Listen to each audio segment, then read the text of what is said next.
Bom dia. É muito bom estar acompanhado. E há muito tempo atrás nós começamos um trabalho lá em Belo Horizonte, do Ministério Casados para Sempre. Então eu aprendi a apresentar a minha esposa dizendo: Jussara, esta é a minha dona, né? Eu sou Gilberto da Jussara. A Jussara é a Jussara do Gilberto. Sabe que é tão legal esse negócio da gente saber que pertence a alguém? Então essa é a minha esposa. É possível que vários de vocês não estiveram aqui na sexta-feira, nem no sábado. Então eu gostaria de apresentar para vocês um livro que a minha esposa escreveu. Esse livro fala sobre paternidade, mas é principalmente a nossa história, tanto no ministério como a nossa família, especialmente com o nosso filho autista. Esta, a história de um menino autista, é o nome do livro, e o objetivo é despertar nas famílias a importância da educação segundo os princípios de Deus, como também como que é de Deus, como que nós podemos ter esperança quando Ele nos permite ter ou sermos pais de crianças especiais. Então, esse livro já tem sido uma grande bênção para famílias, educadores e psicólogos, e uma dedicação especial a famílias que têm filhos especiais. Então o preço é R$20. Se você se interessar, ou tem alguém que vem à sua mente agora que, puxa, fulano, ciclano, tem um filho, uma filha assim, de repente seria um excelente presente para essa pessoa, uma dedicação do seu amor, do seu carinho para ela. Então você pode adquirir lá no final. Amém?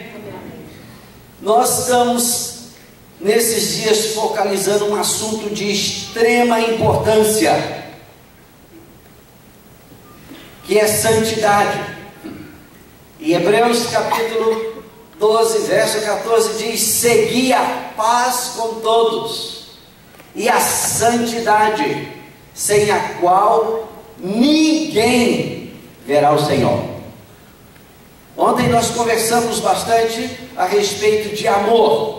Seguir a paz significa viver em amor. E também conversamos a respeito de o que é que santidade significa. Santidade é o amor em movimento. A medida da sua santidade é a medida do seu amor. Ninguém pode ser mais santo e menos amor. Ninguém pode amar mais e viver menos santidade. Essas duas coisas andam juntos e são os dois principais atributos que revelam Deus. Deus é amor. Isso ninguém se discute. Deus é santo. E quando a palavra de Deus refere-se a nós, trazendo-nos para como representantes de Deus aqui na terra, a palavra dele para nós é: sede imitadores de Deus, como filhos amados. Você se apresentaria assim para alguém? Eu sou um imitador de Deus. Eu sou uma luz de Deus aqui na terra. Eu sou sal de Deus aqui na terra. Você se apresenta, já teve se apresentando assim? Ou é mais fácil você dizer: olha, não olha para mim não, olha para Jesus, porque eu sou falho, eu sou homem. É verdade, você é homem. Eu erro, também é verdade, porque errar é humano. Bicho não erra, né? Isto é uma ação moral. E hoje eu gostaria de conversar um pouco com vocês sobre o que a Bíblia procura trazer para nós na revelação de filhos de Deus que somos. Primeiro, você é imagem e semelhança de Deus. Essa é a sua natureza. Então, a sua natureza é divina. Em Efésios capítulo 2, a partir do verso 8, este é um texto bastante conhecido entre os cristãos, porque pela graça sois salvos, mediante a fé. E isso não vem de vós, é dom de Deus, não de obras, para que ninguém se glorie ou fique cheio de vaidade. Por quê?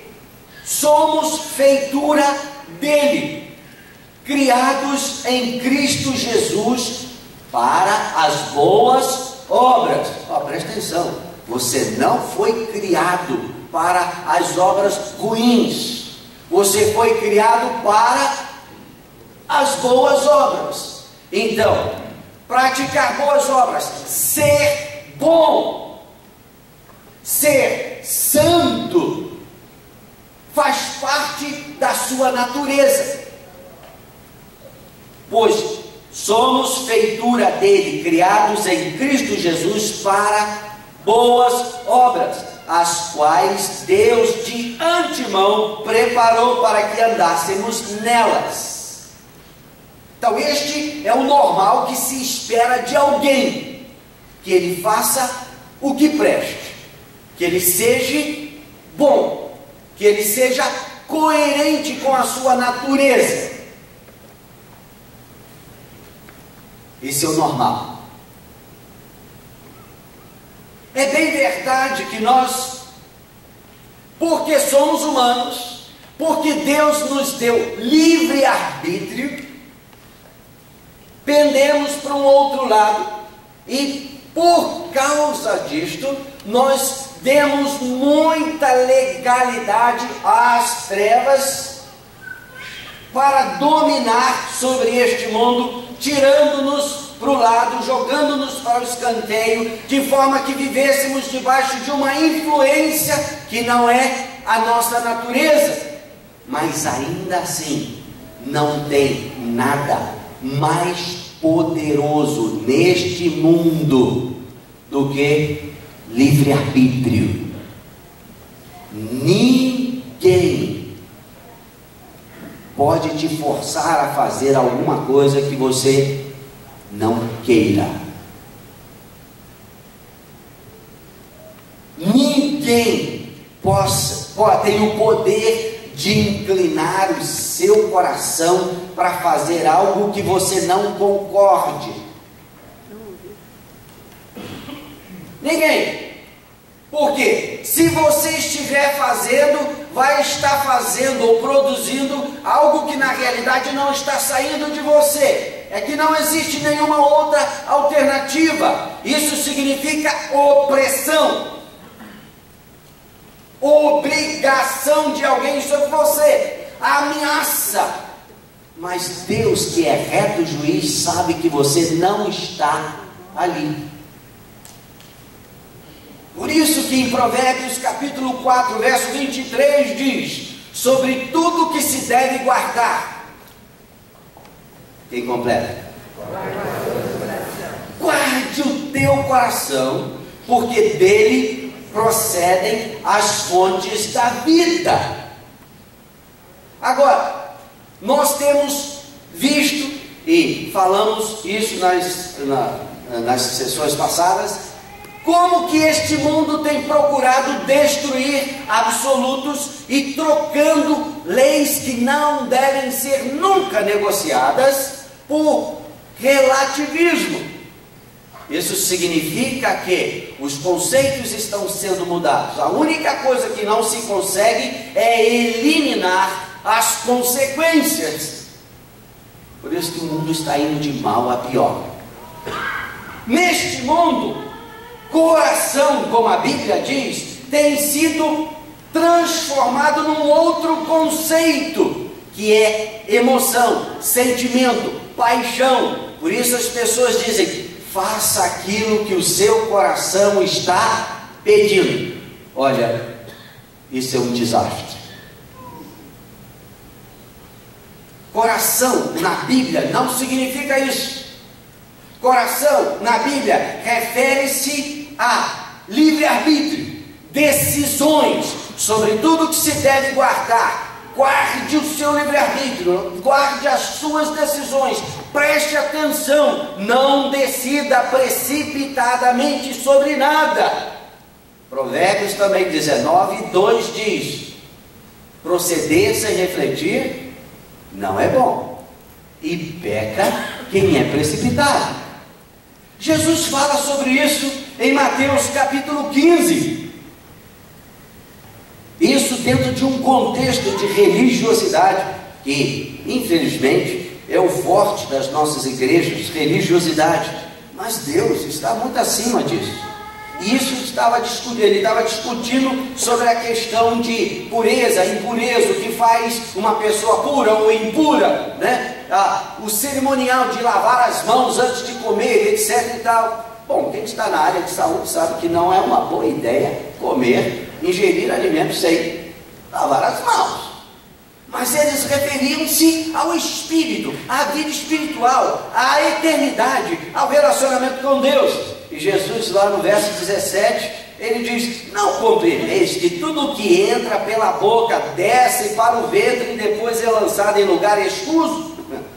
Bem, vocês sabem o que isso quer dizer. Mas o que sai da boca procede, vem do coração, e é isto que contamina o homem. Por quê? Do coração procedem maus desígnios, homicídios, adultérios, prostituição, furtos, falsos testemunhos, blasfêmias. É isto que contamina o homem.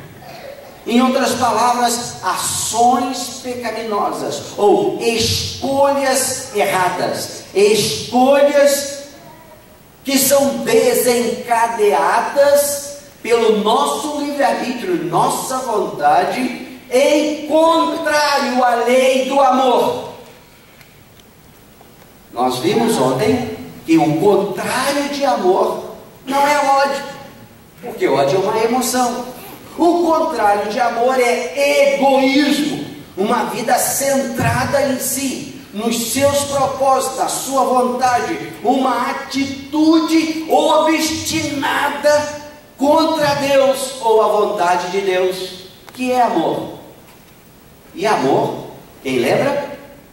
Uma escolha do coração, uma decisão do coração, de fazer sempre o melhor possível para Deus, para o próximo e para si mesmo. Ou seja, nunca o amor focaliza o indivíduo em si, ele está sempre em terceiro lugar. Isso gera equilíbrio, e isso faz com que justiça seja mais fácil de ser praticada. Amor nunca compromete a verdade, a justiça e quem sabe? Tempo. Ou seja, o que eu faço hoje, eu tenho que pensar quais as consequências, quais as implicações disto amanhã. Mateus capítulo 22, Jesus continua falando sobre o coração. E lá no verso 37, quando alguém lhe pergunta: mestre, qual que é o mais importante de todos os mandamentos? Aí ele resume, né? Toda a lei, todos os profetas, né? Tudo que o Velho Testamento focaliza. Ele diz: amarás o Senhor teu Deus de todo o teu coração, ou seja, de livre, espontânea vontade.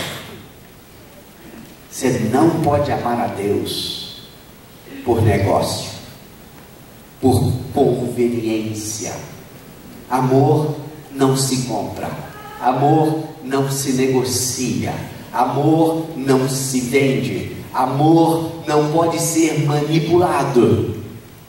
Às vezes eu tremo nas bases quando eu escuto alguém falando assim: ó Deus, se você fizer isso, ou aquilo outro, então eu vou me dedicar totalmente a você. Ó, isso se faz no Espiritismo. Esta é a base para qualquer macumba. Esta é a base para qualquer despacho. Esta é a base que faz com que pessoas vão aos cemitérios meia-noite para fazer negócio com as trevas. Conveniência. Eu cedo alguma coisa porque ele vai estar me trazendo um retorno que é o meu interesse. Com Deus não se faz isso. Ele é o Senhor. Ele é soberano. E Ele é amor. E você só pode se aproximar dEle quando também você o ama de livre e espontânea vontade. Amarás o Senhor teu Deus de todo o teu coração, de toda a tua alma. Aí entra assim as decisões que são geradas nas emoções. Alma, segundo o que a Bíblia nos mostra, fala sobre esta qualidade, essa capacidade que existe em Deus e que Ele colocou de si em nós, de termos emoções, de termos sentimentos, de sermos provocados por alguma coisa que é uma surpresa, surpreendido por alguma circunstância, por alguém, por o amor de alguém ou pelo ódio de alguém. Que brota em nós, adrenalina, faz com que nós abramos a nossa vida para a criatividade, poesia, artes e todas as manifestações artísticas vêm da alma. A criatividade é gerada na alma, nas emoções. Mas eu vou te dizer uma coisa: a alma, ou seja, nossas emoções, nossos sentimentos, é uma faca de dois gumes e muito perigosa. Por quê? Toda a paixão, toda a emoção, todos os sentimentos podem, se não estiverem sendo medidos, controlados, direcionados pela razão, pelo entendimento, pelo compromisso com valores, pode gerar a pessoa a viver na carne, na paixão, a satisfazer a sua própria vontade. E isso é o que tem levado o mundo a uma ladeira, uma inclinação que gera morte. Amarás o Senhor teu Deus de todo o teu entendimento, seja a inteligência, a razão. A alma tem que ficar protegida dos dois lados, porque se ela estiver em alguma extremidade, ela vai bagunçar com a casa. Então tem que ficar protegida pelo coração, ou seja, o compromisso com a verdade, com valores que nós não negociamos, e pela razão, o entendimento, a sabedoria que o Espírito de Deus gera no nosso espírito. Como nos diz lá o livro de Provérbios, capítulo 20, verso 27, o espírito do homem, a sua inteligência, a sua capacidade de pensar corretamente, é a lâmpada do Senhor, a qual esquadrinha todo o mais íntimo do corpo. E ele diz: este é o grande primeiro mandamento. O segundo, semelhante a este, é: amarás o teu próximo como a ti mesmo. Destes dois mandamentos dependem toda a lei e os profetas. Toda a lei e os profetas. Em Gênesis capítulo 17, verso 1, Deus me falou muito comigo nesse texto no início deste ano, em janeiro. Está escrito: quando Abraão tinha 99 anos de idade, apareceu-lhe o Senhor e disse: eu sou o Deus Todo-Poderoso, anda na minha presença e sê perfeito. Uau! Você, ao se olhar no espelho, você olha e diz: caramba, eis aí um varão, uma varoa perfeita. Você faz isso? Tem coragem de falar isso? Você tem coragem de dizer: eu sou santo? Tem coragem de dizer isso? Mas me diz uma coisa: sem santidade ninguém verá o Senhor. Ontem eu fiz uma pergunta para a congregação: quantos almejam, quantos pretendem, quantos realmente querem ir para o céu? Olha, todas as mãos levantadas. Mas presta bem atenção: se você não for o quê? Santo, não vai. Então, ou a Bíblia está errada, e nesse caso eu acho que eu duvido um pouco, ou o nosso conceito a respeito de perfeição ou santidade está errado ou incompleto. Porque Deus é um Deus de amor e Deus é um Deus de justiça.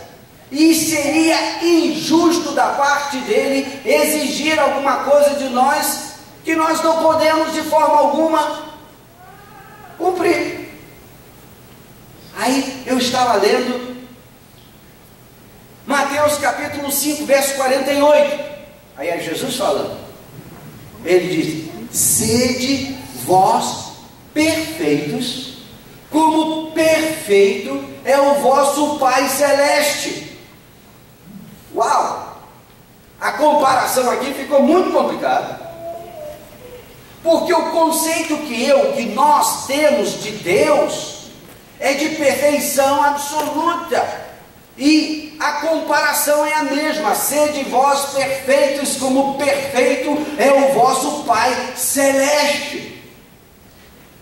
Também citamos Efésios 5:1, que diz: sede, pois, imitadores de Deus, como filhos dele, que são amados por ele. Então, imitar a Deus, ou seja, revelar a Deus neste mundo através da sua vida, da nossa vida, da igreja. Então, as pessoas, ao olharem para a igreja, precisam tremer e sentir convicção de pecado em suas vidas, porque estão vivendo de forma diferente.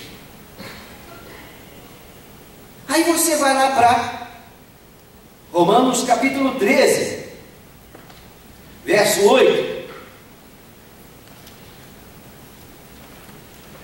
Que está escrito: a ninguém fiqueis devendo coisa alguma. Só que eu acho que mais da metade dessa congregação já estaria condenada. A ninguém fiqueis devendo coisa alguma, exceto o amor com que vos ameis uns aos outros, pois quem ama o próximo tem cumprido a lei. Então eu te encorajo a repensar a sua vida financeira. Por quê? A Bíblia também diz que quem deve se torna o quê? Servo daquele a quem deve. E foi para a liberdade que Deus nos chamou. Então, a ninguém fiqueis devendo coisa alguma, exceto o amor. Pois isto: não adulterarás, não matarás, não furtarás, não cobiçarás. E se há qualquer outro mandamento, tudo nesta palavra se resume: amarás o teu próximo como a ti mesmo.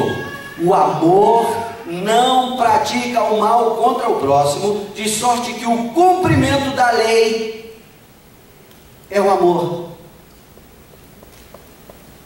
Agora, quando nós pensamos sobre santidade ou ser santo, e de vez em quando a gente vê um movimento, principalmente dentro da Igreja Católica, para canonizar alguém, para trazer alguém à plataforma de santo. O profeta Aurélio, não sei o quanto que ele era como Jetro, ou Melquisedeque, ou como Balaão, mas ele escreveu algumas coisas interessantes.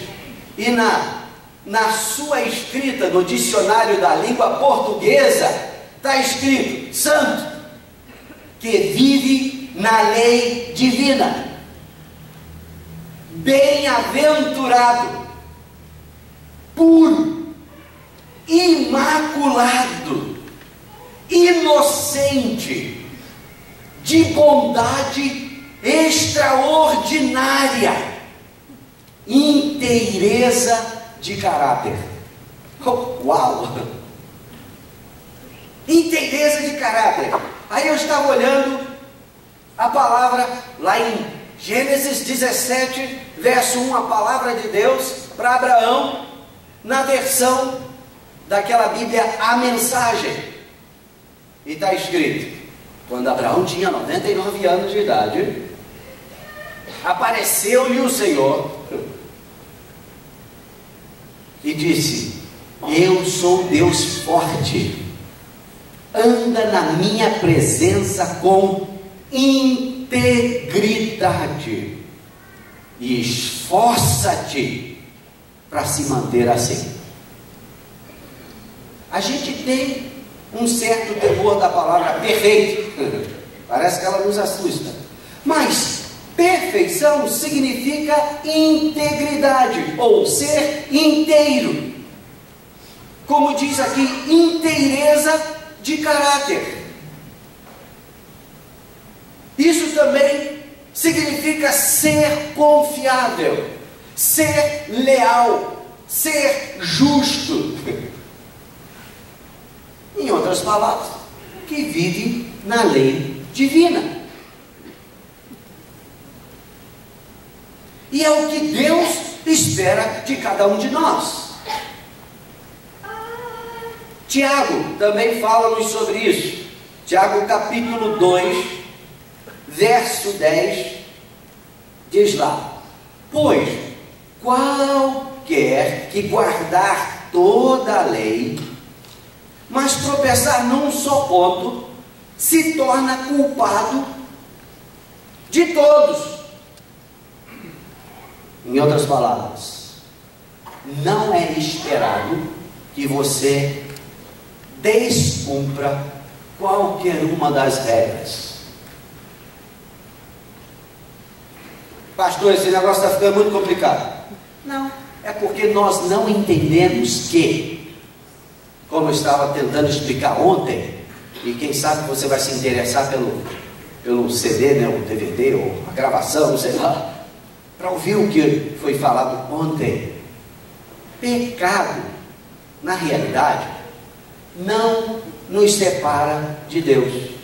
Nem os passados, nem os presentes, nem, não deveria acontecer. Mas se você pecar no futuro, nenhum pecado nos separa de Deus, sabia disso? Jesus morreu pelos nossos pecados. Se confessarmos os nossos pecados, Ele é fiel e justo para nos perdoar os pecados e nos purificar de toda injustiça.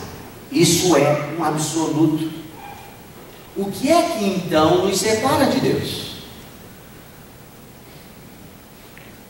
É a atitude de independência no nosso coração. É por isso que Jesus, de várias formas, ele diz: existem dois caminhos.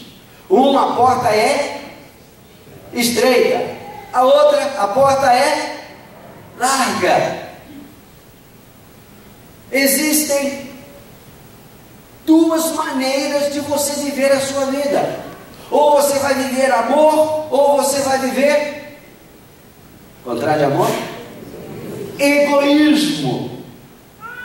A porta estreita refere-se a amor. Por quê? Porque, como nós vimos ontem, amor impõe limites. Quem ama impõe limite. O pai que ama o seu filho cedo o corrige. Isso é impor limite. A psicologia hoje diz: não fale não para o seu filho, porque pode traumatizá-lo. Você não traumatiza o seu filho dizendo não, ou seja, impondo limite, e ele depois vai traumatizar a sociedade inteira, vivendo sem limites. Agora, quando você tem uma vida sem limites, significa que você vai ultrapassar os limites dos outros. Amor impõe limite a si mesmo. E quando a Bíblia fala aqui, pois qualquer que guarda toda a lei, mas tropeça num só ponto, se torna culpado de todos. Porque quando você não está comprometido com o todo, você está vivendo simplesmente numa questão de conveniência. Então, aqui tem 10 pessoas. Por favor, dessas 10 pessoas, venham aqui na frente.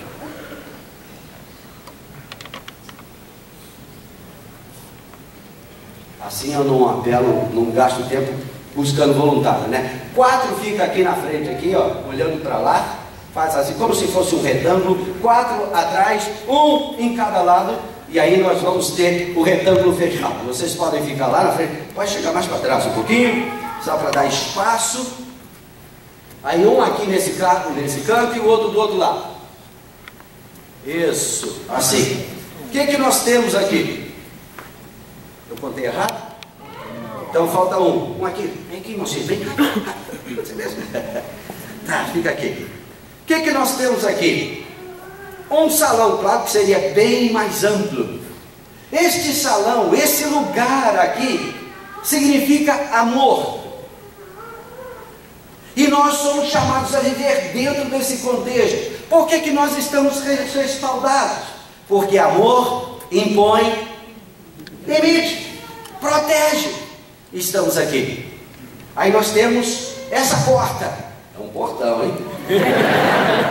Que diz: não terás outros deuses diante de mim. Aqui temos outra porta: não farás para ti imagem de escultura, nem semelhança alguma do que há nos céus, nem na terra, nem nas águas debaixo da terra. Aqui temos uma outra porta: não tomarás o nome do Senhor teu Deus em vão. Temos uma outra porta: 6 dias trabalharás, mas o 7º descansarás. Temos outra porta: honra teu pai e a tua mãe, para que te vá bem e seja de longa vida sobre a terra. Temos outra porta: não matarás. Outra porta: não adulterarás. Outra porta: não roubarás. Outra porta: não mentirás. Outra porta: não cobiçarás. O que esta lei, ou seja, o que este ambiente está dizendo? Como nós falamos ontem, que todos nós fomos criados com um único propósito. Quem lembra?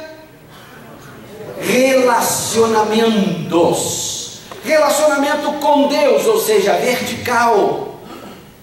Isso significa os 4 primeiros mandamentos.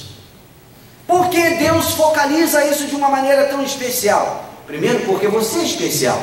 Não tem ninguém que seja mais especial neste mundo do que você. Então você tem que olhar para o seu Criador. Ele quer que você se torne cada vez mais parecido com Ele. Este é o segredo da adoração. Ele proíbe que nós nos curvemos a qualquer coisa que exista, criada nos céus, na terra ou debaixo da terra. Não farás para ti imagem, não as servirás, porque isso seria desvalorizar a si próprio.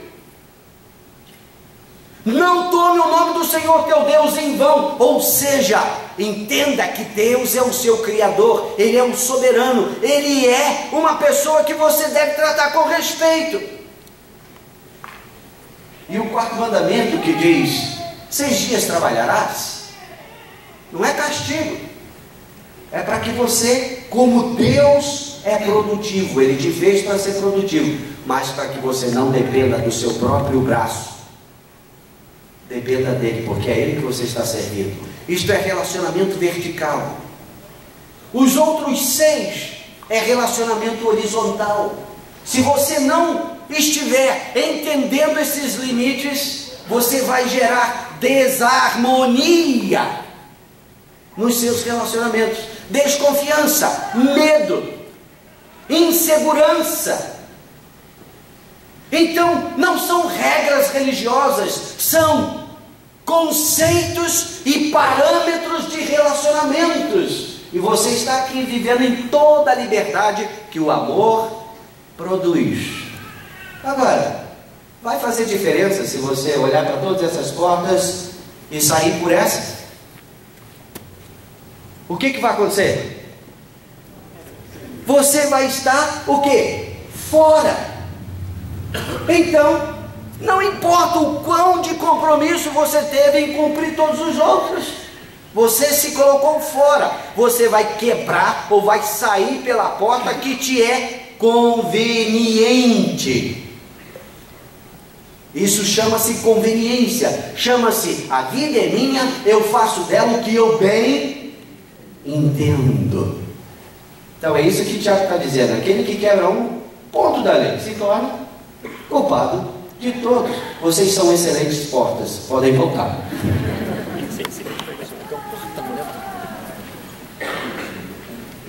Mas não é só isso, ainda temos em nós alguma coisa que precisamos entender. O que significa ser perfeito como Deus é perfeito? Nós sabemos que amor, ele está diretamente atrelado a conhecimento. E nós precisamos crescer no conhecimento, como também graça. O próprio Paulo teve dificuldade com isso, e Deus falou para ele: Paulo, a minha graça te basta, porque até as imperfeições que você tiver serão aperfeiçoadas pela graça.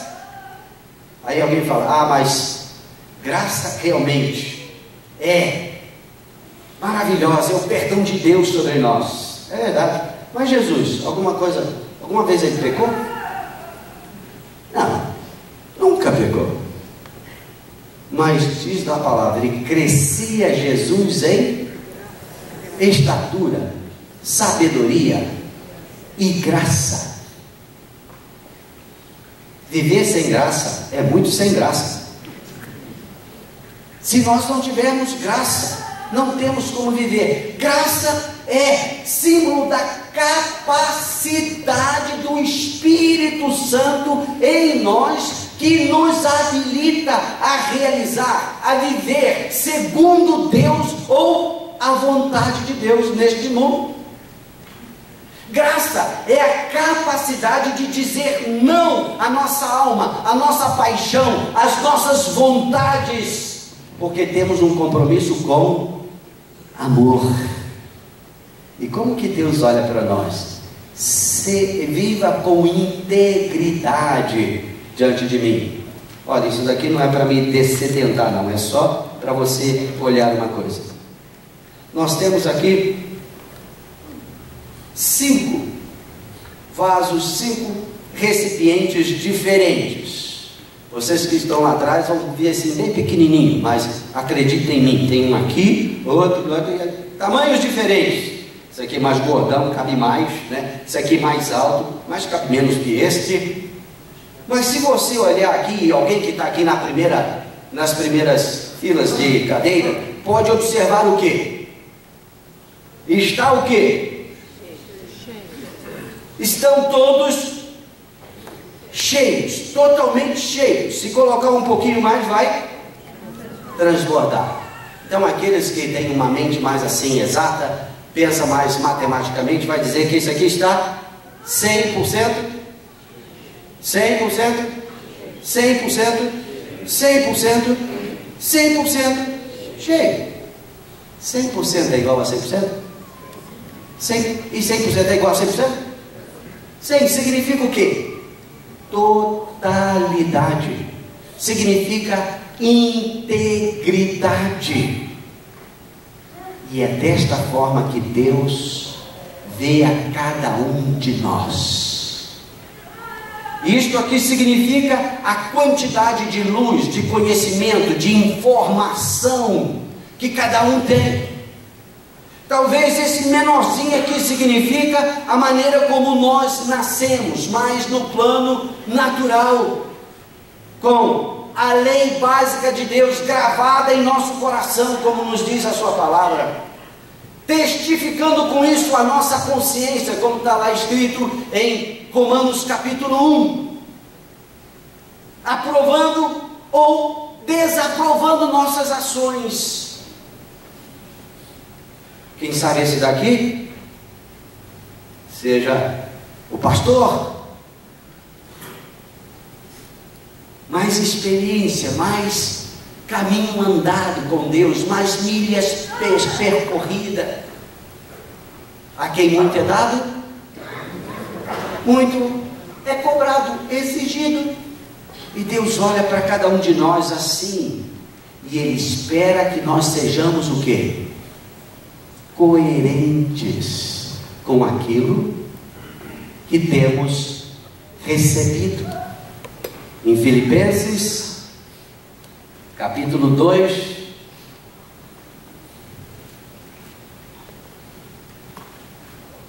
ele nos diz: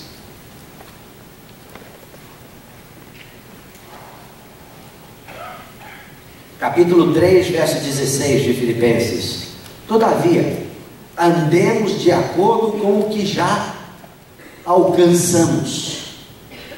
Então Deus, Ele não vai exigir de ninguém mais do que esta pessoa tenha. Mas não importa o quanto que você tenha. E aqui nós temos um já que tem mais conteúdo do que qualquer um desses outros aqui. Mas qual é a diferença entre este que tem muito em relação aos outros? Não está cheio. Deveria estar cheio.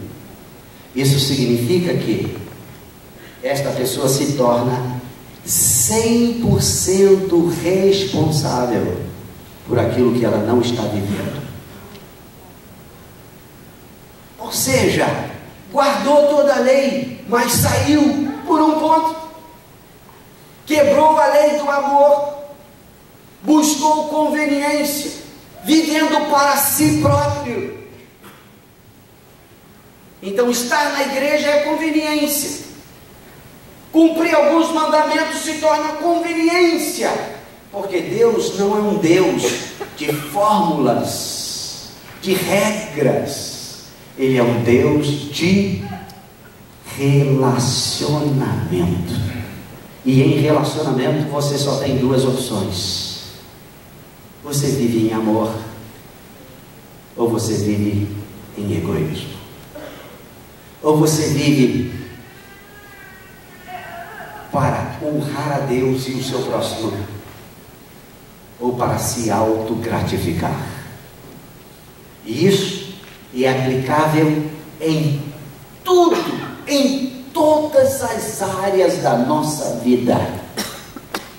No nosso casamento, você serve ou é servido? Qual é a sua intenção? Eu me lembro de um rapaz que estava, isso na Jogum, com uma bagunça no seu quarto, roupa suja para todo lado. E eu cheguei lá, né, e estava lá conversando com ele um pouco. Ele: cara, eu acho que eu preciso casar. Eu falei: você precisa casar ou precisa de uma máquina de lavar? Porque tem uma diferença muito grande. Casamento não é para ser servido, mas é para servir. Não é para achar dignidade, mas é para dar dignidade a alguém. Quando você trabalha, você está trabalhando para Deus, servindo a Deus, fazendo de todo o coração ou buscando conveniência para si? Se você tem que mudar de emprego, você já orou perguntando a Deus? Ou é porque alguém te ofereceu vantagens interessantes? E aí não importa qual é a vontade de Deus. Às vezes me dói o coração quando igrejas convidam um determinado pastor que está bem situado, fazendo um bom trabalho em outro lugar, e eles negociam salário. Olha, se você vir para cá, você vai ter esse salário, essa vantagem, tudo, e a pessoa se enche, gosta, e sai daquela igreja e vem para outro lugar, e chega lá com a cara de pau, diz: Deus me falou para vir para cá. Hipocrisia, interesse próprio. É o levita de Juízes capítulo 17, que tinha um chamado desde nascimento, mas saiu vagueando pelo mundo e diz: eu vou ficar onde melhor me parecer. Egoísmo. E eu vou dizer para vocês, meus irmãos, como ontem nós trabalhamos um pouquinho sobre isso: nem olhos viram, nem ouvidos ouviram, nem passou pela mente ou coração da pessoa mais criativa que você pode ter notícia nesta terra, aquilo que Deus tem preparado para aqueles que o amam. Para aqueles que o amam. Não é para interesseiros, não é para aqueles que querem negociar com Deus. Deus é uma pessoa, é por isso que você é uma pessoa. Deus tem coração, é por isso que você tem. Deus tem uma alma, é por isso que você tem. Deus é inteligente, é por isso que você é também inteligente, porque você é a imagem e semelhança dele, e ele te criou para ter relacionamento com ele, para que ele se relacionasse com você e pudesse caminhar juntos. Ele te chamou de co-criador com ele. Isso significa que ele tem planos para toda a eternidade, de continuar criando, inventando coisas, estabelecendo o seu reino de amor contigo. Você não vai ficar sentadinho numa nuvem lá, tocando harpa, dizendo o tempo todo santo, santo, santo. Não, isso vai fazer parte da sua vida, mas espere coisas empolgantes, criativas, maravilhosas, artísticas, empolgantes, porque todo relacionamento de amor gera isto. Mas segui a paz com todos e a santificação, sem a qual ninguém verá o Senhor. Ele não pede de nós nada que já não nos tenha dado. Ele não exige de nós nada que a nossa estrutura já não tenha sido preparada para produzir. E ele é também justo e misericordioso, tanto que em 1 Coríntios capítulo 10, verso 13, ele diz: que ninguém é tentado ou provado além das suas forças, da sua capacidade de suportar, mas Deus é fiel, Deus é justo, e com a tentação, com a provação, com as dificuldades que às vezes enfrentamos, Ele providencia também o escape. E aí lá em 1 João, o livro de 1 João eu chamo de livro de evidência de vida eterna. Ele fala muito sobre amor e santidade.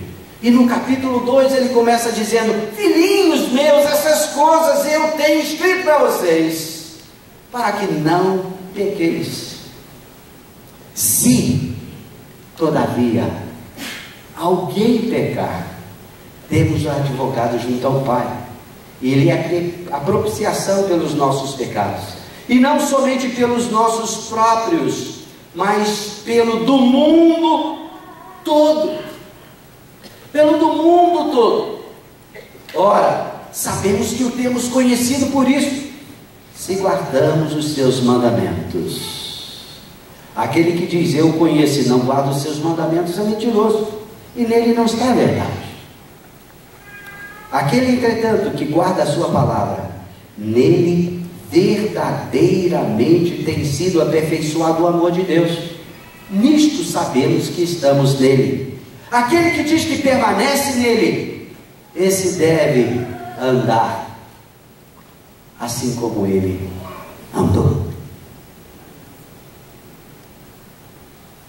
Não brinque de ser crente, seja crente. Não brinque de ser salvo, seja salvo. Foi para isso que Jesus veio. Mas, uma vez que Ele veio, o alvo não é simplesmente fazer-nos felizes, mas para que nós entendêssemos a nossa verdadeira identidade. 2 Coríntios capítulo 5, verso 14, ele diz: pois o amor de Cristo nos constrange, julgando nós isto: um morreu por todos, logo todos morreram. E Ele morreu por todos, para que os que vivem não vivam mais para si mesmos, conveniência, mas para aquele que por eles morreu e ressuscitou. Então, se algum dia você tomou a decisão de dar a sua vida para Jesus, isso é literal, significa que Ele tem todo o direito sobre você, e o seu alvo passa a ser não buscar a sua vontade, mas a vontade daquele que te chamou. Outro conceito, e eu quero terminar com isso, que nós temos mudado nos dias de hoje, é o conceito de graça e misericórdia. As pessoas pensam que, olha, a graça entende, pode viver do jeito que você quiser, a graça entende. Gente, isso é muito perigoso, porque pela graça sois salvos. Esta graça é derramada em nosso coração pelo Espírito Santo. Isso não é a mesma coisa que misericórdia, não. Misericórdia, na realidade, é o contrário de graça. Como você pode entender isso? Se graça é você receber alguma coisa que você não merece, qual seria o contrário? É não receber algo que você merece. Então, toda vez que alguém clama por misericórdia, na realidade ele já sabe que está errado. E ele está dizendo: eu sei que eu estou errado, mas tenha misericórdia de mim, não me dê aquilo que eu mereço. Deus é um Deus de misericórdia. E lá em Lamentações capítulo 3, verso 22, diz que é a sua misericórdia a causa de nós não sermos consumidos. Mas Deus não nos chamou para vivermos na misericórdia, mas na sua graça. E a graça é a presença santa dele, que faz com que nós tenhamos comunhão com ele. A graça atrai a sua presença, a graça atrai a sua unção, a graça atrai o seu poder. Hoje à noite nós vamos focalizar mais nisto. Porém, a misericórdia nos dá tempo, ela posterga o juízo, para que nós tenhamos mais tempo para repensar as nossas ações e de repente convertermos a Ele de todo o nosso coração, ou seja, retornar, voltar atrás da nossa obstinação de independência de viver contra Ele. Você tem vivido na graça ou na misericórdia? Hoje à noite a gente continua a partir desse ponto. Mas eu quero te dizer, Deus te chamou para ser santo, ou seja, íntegro. Ande na minha presença com integridade e esforça-te para se manter assim. É a palavra de Deus para nós, igreja do Senhor, lavada, remida, purificada pelo seu sangue, para refletir a luz, a verdade, o caráter daquele que é o nosso Pai eterno. Que o Senhor nos abençoe.